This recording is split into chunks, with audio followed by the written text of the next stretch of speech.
После просмотра моих фильмов люди выходили, обсуждали героев,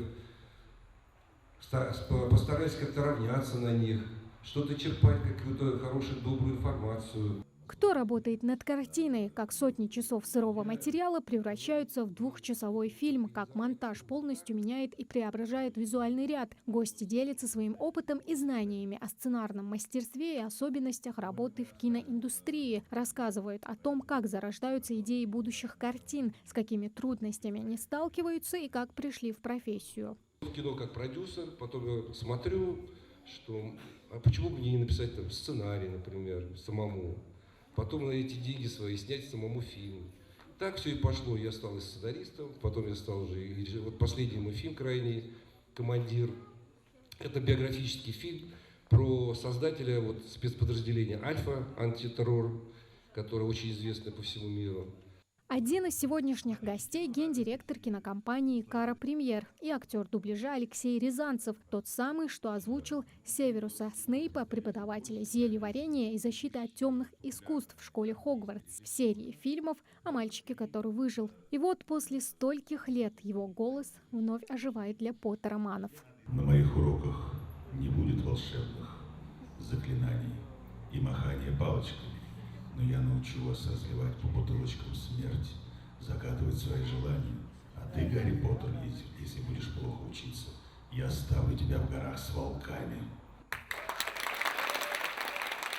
Сегодняшний мастер-класс проходит в формате живого диалога. Участники обсуждают различные аспекты кино. Школьники задают вопросы о кинематографе. Тяжело ли заниматься озвучкой?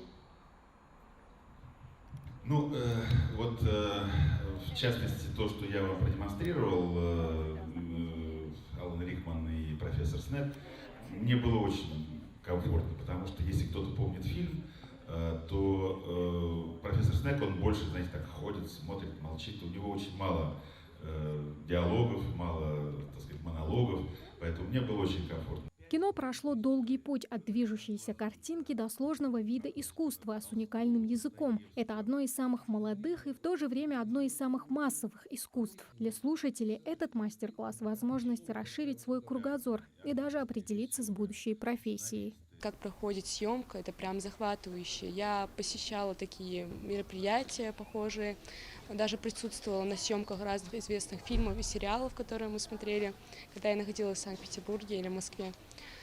К тому же я очень любила смотреть Гарри Поттера, и как я узнала, актер озвучки, дубляжа находился тут. Мне это очень понравилось. Тем более я узнала новые лица. Вдохновляющее впечатление. Я узнала о том, как рождаются идеи и как происходит работа со съемочной группой и актерами. А также режиссер поделился с трудностями, которыми он сталкивался, со своими взглядами на искусство. И для меня это стало личным опытом и знаниями, которые помогли мне узнать, как работает индустрия.